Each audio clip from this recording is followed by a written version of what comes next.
Welcome.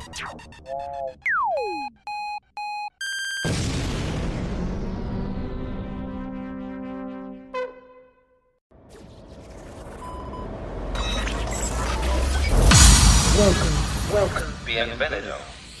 Bienvenido. Bienvenue. This is Ethan Cappa in the mix. Welcome to the plugin. This is the Plugin Podcast, where we don't play electronic music, we talk electronic music. That's right, you heard it. 30 minutes of talk, news, updates around the world from your favorite genres, shows, music festivals, DJs, and your favorite music producers. It also includes another 30 minutes of music where every week either myself or a guest DJ will mix. To conclude this introduction, we will be focusing on what the future of this podcast will be. We'll get a little interactive and talk about our favorite DJs, producers, and who's really been storming the electronic music charts. We're also going to get a glimpse of EDC Las Vegas and talk about our favorite moments and not so favorite moments of that electrifying weekend. 30 minutes of talk, 30 minutes of music, a 1-hour podcast dedicated to the music we're in love with. It's time to plug in and be a part of the conversation. This is Ethan Cappa in the mix. Welcome, ladies and gentlemen, to the first episode of the plugin. This is outlet number 1. My name is Ethan Cappa. I'm a bedroom producer and a mobile DJ from New Jersey. I was born and raised in North Bay, Ontario, and this is my first independent podcast I have ever done. And this is going to be really exciting, so I can't wait to see in the next couple of weeks of how this podcast is going to go, and hopefully you guys, you the listeners, can communicate with me, give me some feedback, positive or negative, on how I can improve as a podcaster. So, let's go right into it, shall we? I've been listening to electronic music my entire life. I mean, it's probably been since around 5 years old since I've really gotten into electronic music. My mom handed me down mixtapes and albums from Paul Van Dyke, Paul Oakenfold, Kyoki, all those trance producers and DJs. And I've really gotten into trance music and even happy hardcore. So with electronic music, that is my taste, my background, and how I got into electronic music. Right now, I'm currently studying communication arts in college, and as an 18-year-old, this is my dream. Being a radio broadcaster has been something I've always wanted to do my entire life, and I think doing this independent podcast will kind of help me through that career, and probably will be the closest I'll ever get to that dream as of now. So just like what the podcast says, 30 minutes of talk, 30 minutes of music, and we're going to be talking halfway through this podcast, interviews, news, controversies in the music industry, especially electronic music industry.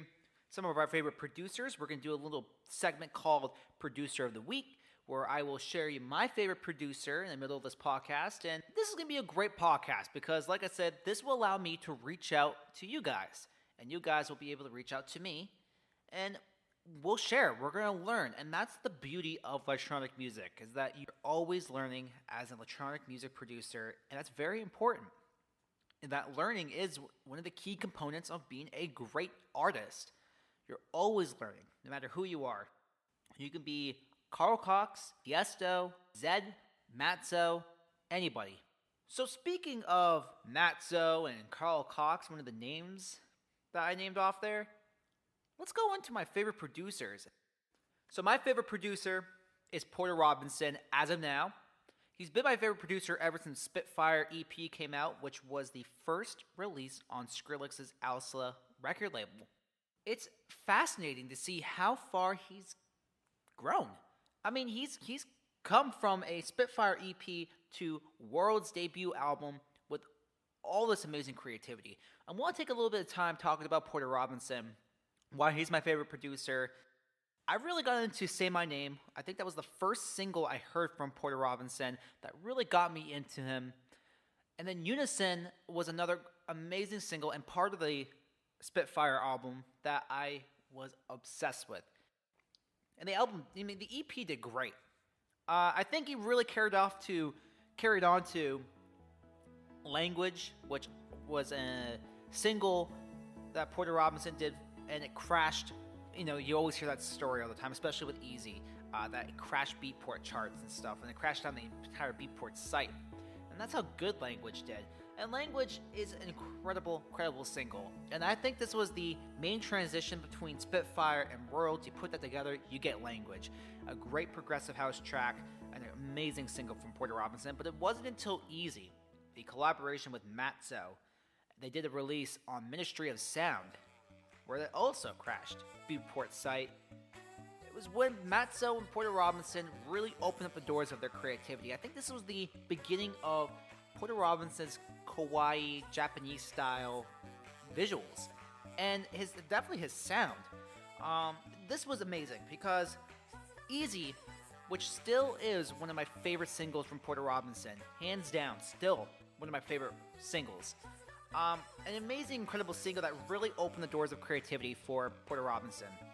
It allowed him to be more open and be more creative within his production form and his style.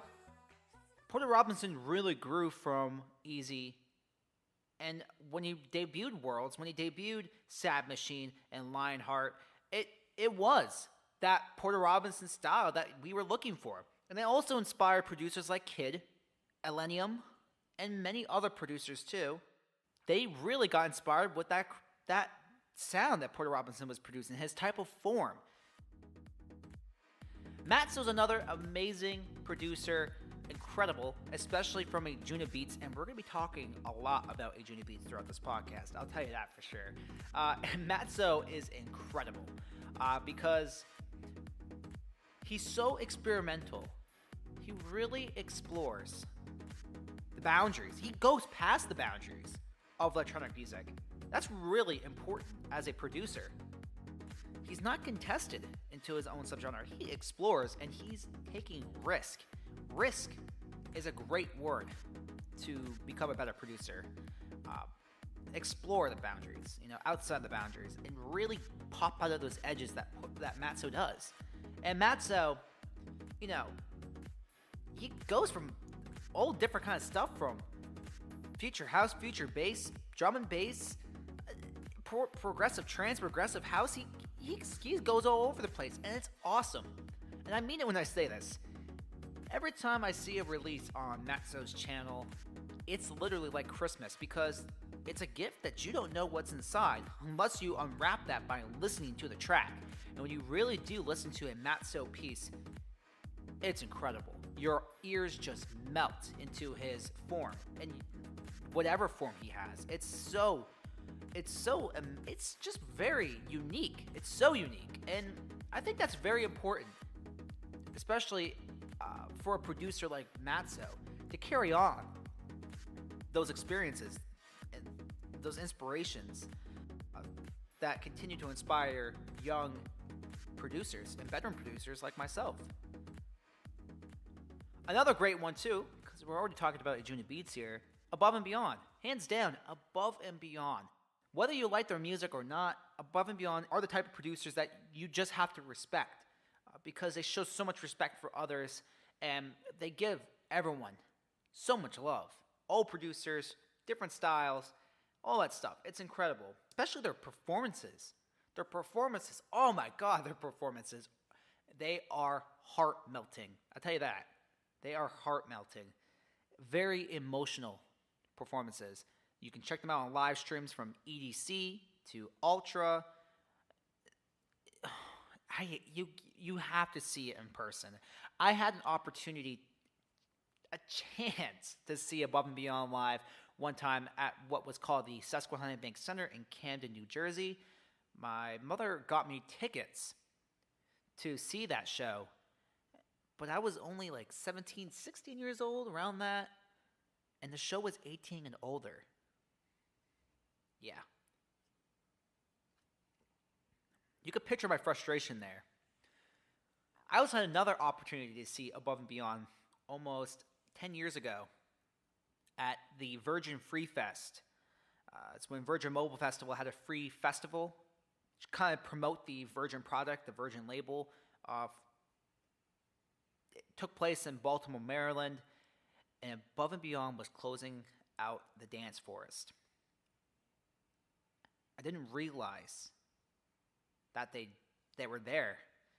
I didn't even know that until I checked the lineups, just a couple of months ago. I looked back at it and I'm like, wow, Above and Beyond was there, and I didn't even know. It's one of those just like, come on, Ethan. I'm better than this. I should have known that, but, being like 9, 10 years old, the fact that I even know who Above and Beyond was at that time deserves enough credit for me. So amazing. I mean, I guess another producer I have to say that I really do enjoy is Deadmau5. And Deadmau5, a lot of mixed reactions there when you hear the word Deadmau5. But the guy sticks to his roots. He sticks to his passions, and he's so original.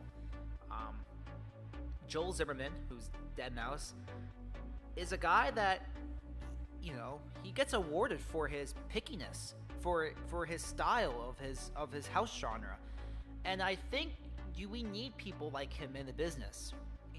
Not policing the music, but we need someone like Joel Zimmerman who at least understands what true electronic music is. Sometimes, if you're one of those people that don't like, and we're going to be talking about this in the future episodes about this, ghost producers. Yeah. You can already name a couple that are rounding your head right now, ghost producers. Uh-oh. We'll talk about that. Ghost producers is something that Deadmau5 really, inflicts on those producers that do that, if you want to call them producers. Especially to DJs who claim that they do something or they are something when they're really not. I'm going to be very soft about this, but DJ Snake, when Deadmau5 will tease him a lot, mess around with it, whether it's joke or it's, just a plain old tease DJ Snake, he'll go and tape up Snake's locker and says, get off your toy set, because he claims that he uses turntables at his sets, pre-recorded sets. It's another thing we're going to be talking about too, and Deadmau5 does it too. Deadmau5 does pre-recorded sets because his light shows are so intense, and sometimes electronic music, you need to do that. The visuals are so intense in electronic music, pyrotechnics and everything. I mean, you can look online, look at an ultra set, just a random thumbnail. You'll see either Don Diablo or Garrix with their hands up in the air. Woo! Pyrotechnics, flames, dancers, water fountains, lasers, lights, everything. Again, this is a discussion for a later episode because we should really get in depth with ghost production. And I think that's a really, a touchy topic, a controversial topic that's got its ups and downs. But we'll definitely talk about that in the future podcasts. And you guys can let me know what you guys kind of want to include, anything about that. And we'll talk about that in the next podcast for sure. But yeah, for Deadmau5, Above and Beyond, Porter Robinson, Matzo, other producers like Carl Cox, who runs Intech Digital, the Tech House God, Mr. Oh Yes, with the British House accent. Amazing guy too. Jason Ross is another incredible producer. He's from Injuna Beats. Like I said, we're going to be talking about Injuna Beats a lot here. But Jason Ross was my producer of the year for 2016. The LA, California native.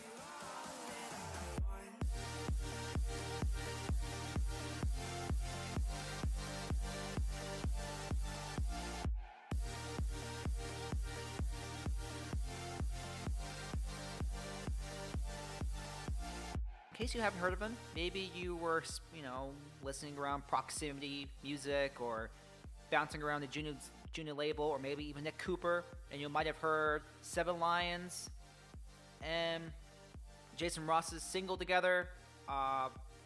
Do check that out. I mean, it's incredible. I mean, Jason Ross is an amazing producer. Like I said, he has a collaboration with Seven Lions called Higher Love. And a lot of his music is featured on Injuna Beats Worldwide 6. Check out that album too. It's an amazing album. Jason Ross also has singles like Me Tonight. Of course, his remix of Creation. He also did a remix on Dirty South's track a couple of weeks ago, actually, called I Swear. And it's an amazing remix because Dirty South being part of Injuna Beats, that's very special because Dirty South is a veteran producer and the for Jada Beats to grab him on the roster, that's awesome. But do check that out because it's been featured on a group therapy 237, 236, I think 235 it was featured on there too. It's an amazing remix. But I first heard Jason Ross on Burma on Monster Tunes. It's a very small label, trance label, and progressive house label. And then, listening to him on Jada Beats, I heard Monarch, Coaster, a couple of other Jason Ross singles. So, this guy does an incredible job. Do check him out, though, because it's very powerful, especially live. Jason Ross does an amazing job. My producer of the year for 2016, definitely. All right, well, we're talking about producers. Let's go ahead and talk about it. Producer of the week. Let's do it.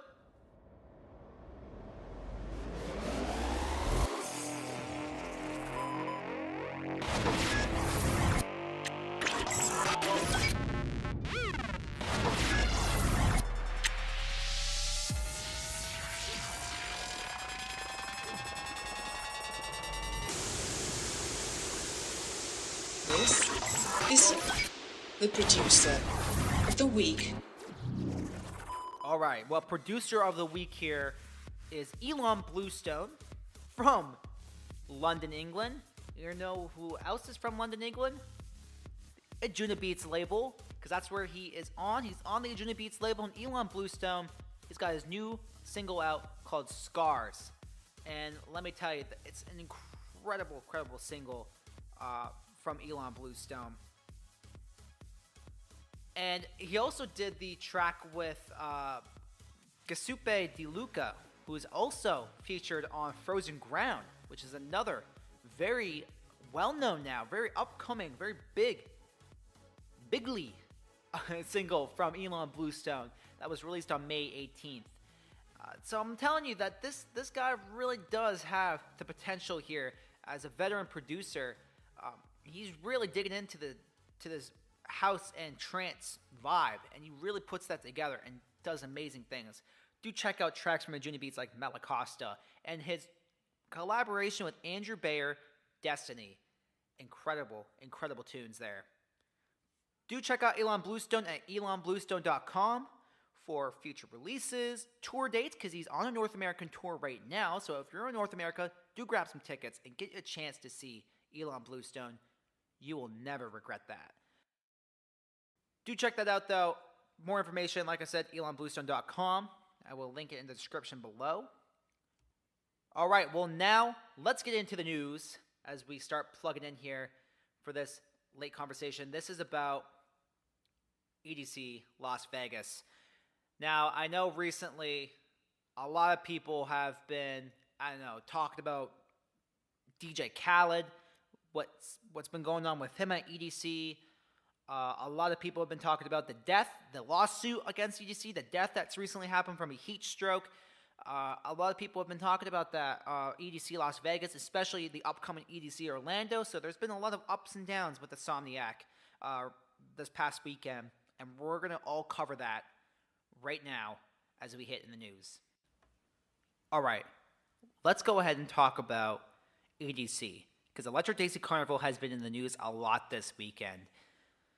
From Michael Morse's death after dying from a heat stroke, the parents of the UV Iron graduate, Nicholas Austin Tom, who died from an ecstasy overdose 2 years ago, and DJ Khaled's mishap that happened at Vegas, EDC Las Vegas. So let's go ahead and talk about that. Let's get into the Michael Morse's death.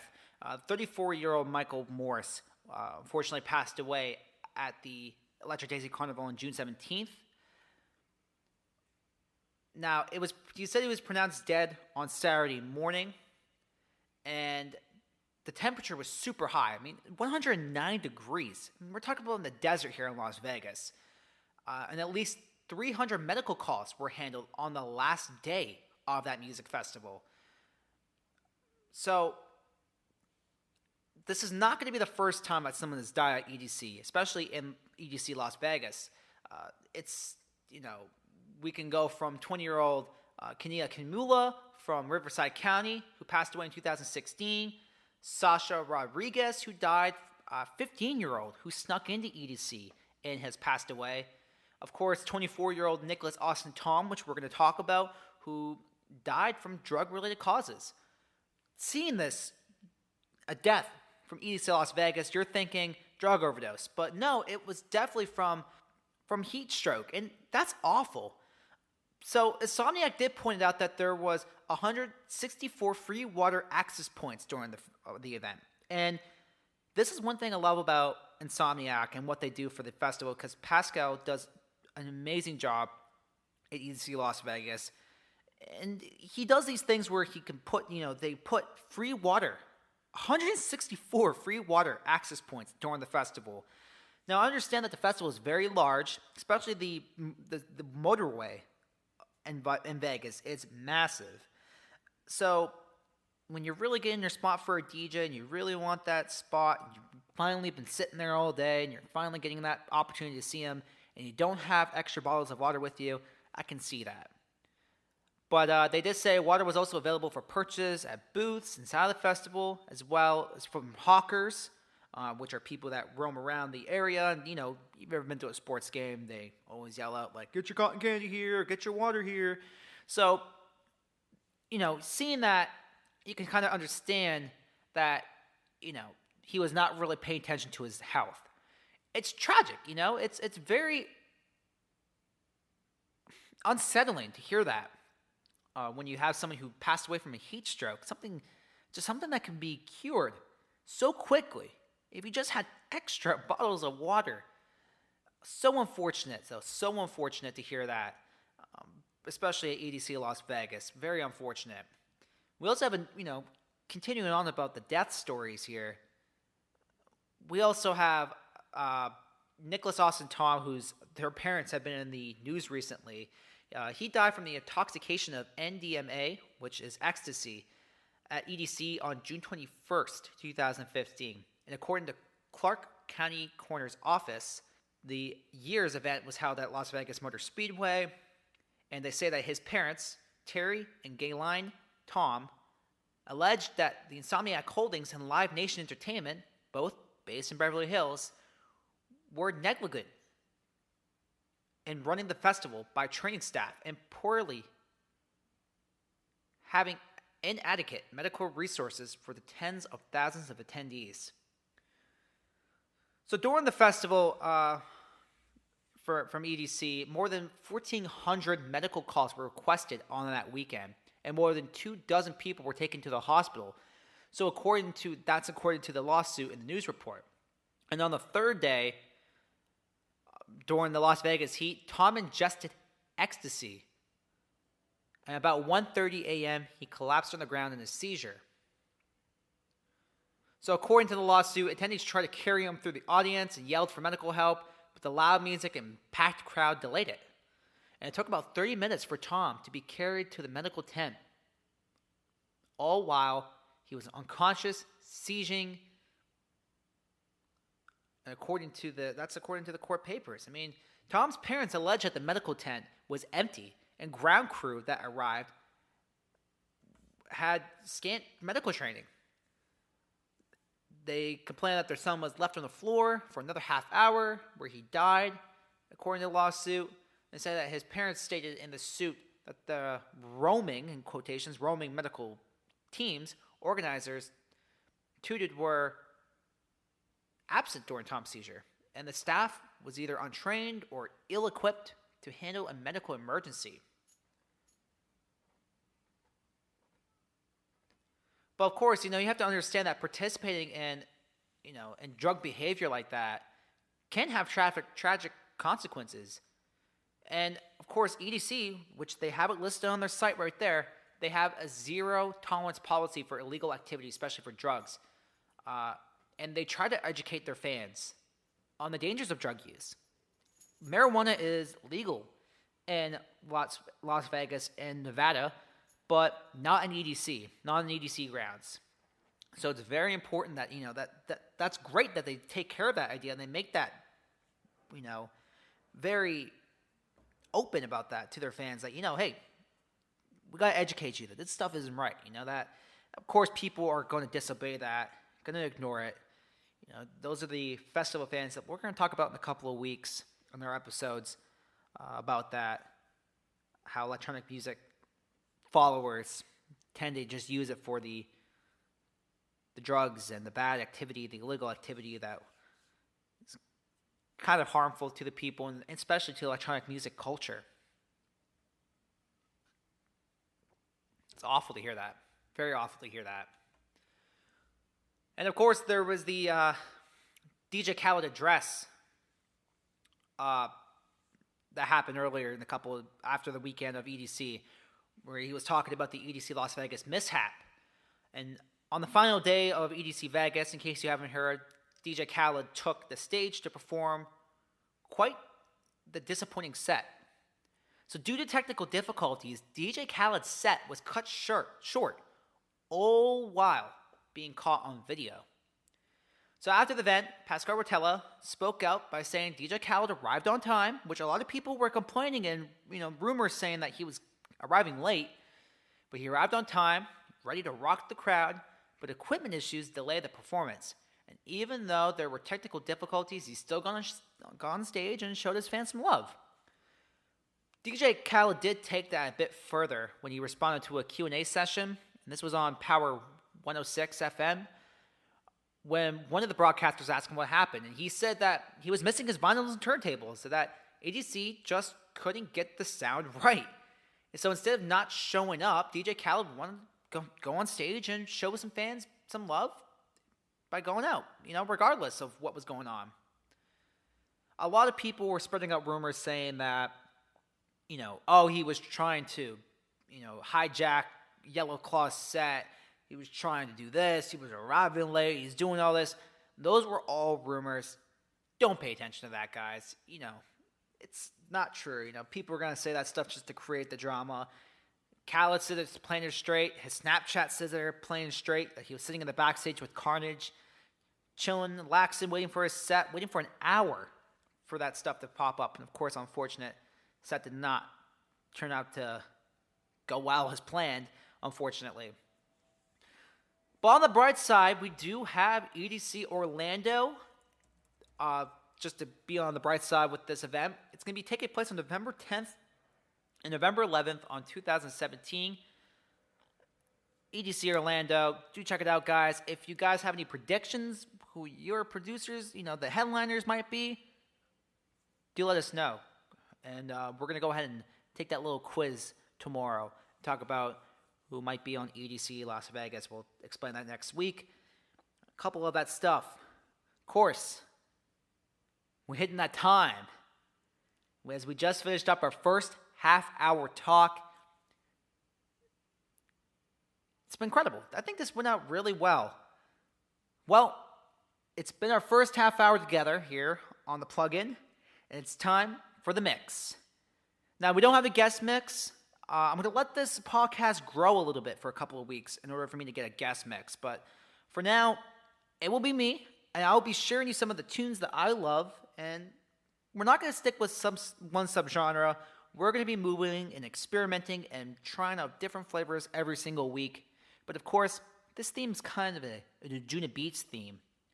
So we're going to stick with some Adjuna Beats tracks here for this mix. I think you guys might love this one. So here we go, guys. For the last half, it's time to get into the music and get in the mix with me, Ethan Cappa.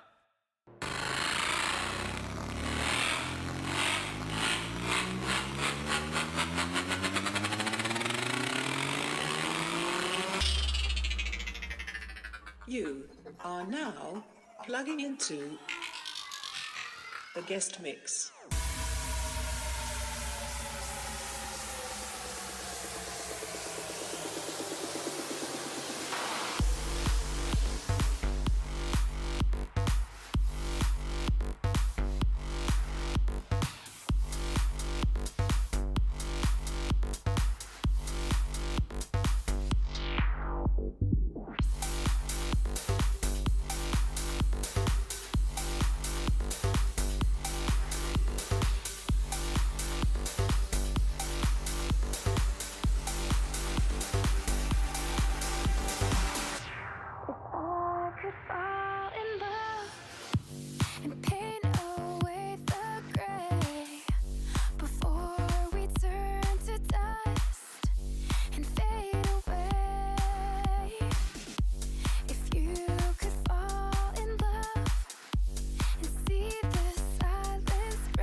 me a direction so I can find my place.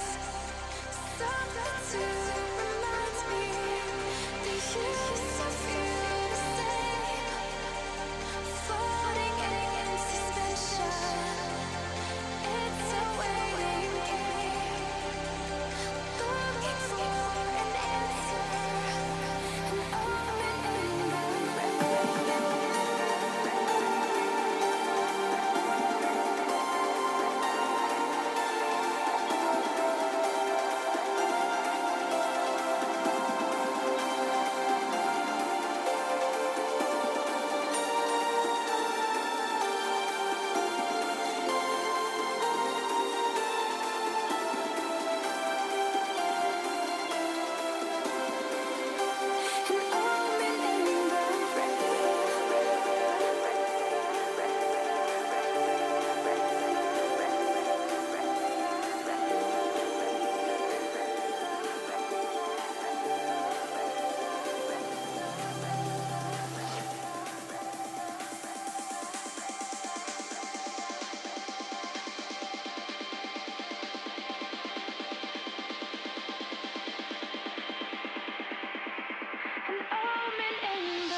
that you made don't erase. You would push, you would pull to control. I am sold and you've won. Now it's done. I can't run.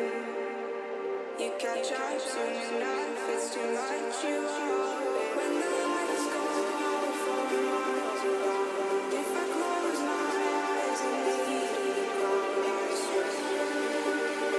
swear I saw you.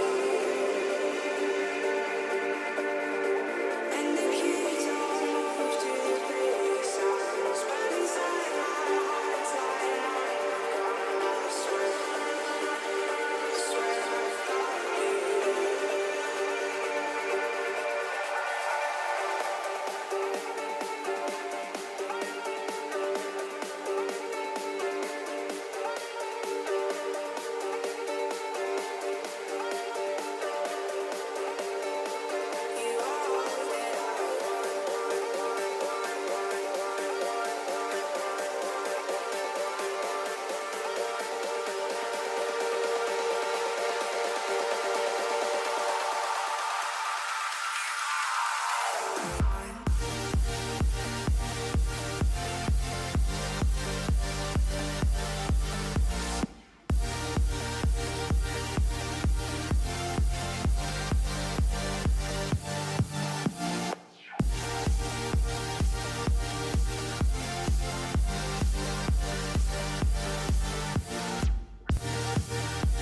Lights go out for miles around. If I close my eyes and lead in the crowd, I swear I saw you there. And the kids all move to the pretty sounds, but inside my heart's lying on the ground. I swear I've got you there.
Starlight, look at us shine.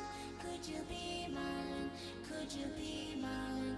White lies watching the skies. Could you be mine? Could you be mine? Don't go wasting your time. Don't go losing your mind. Starlight, look at us shine. Could you be mine? Could you be mine?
Well, that's going to wrap it up here for the first episode of The Plug-In. This is Outlet Number 1. I'm Ethan Cappa, and we'll see you here next week on Friday. For more information, you can go ahead and subscribe to our channel, follow us on Facebook, and follow our SoundCloud at Ethan Cappa.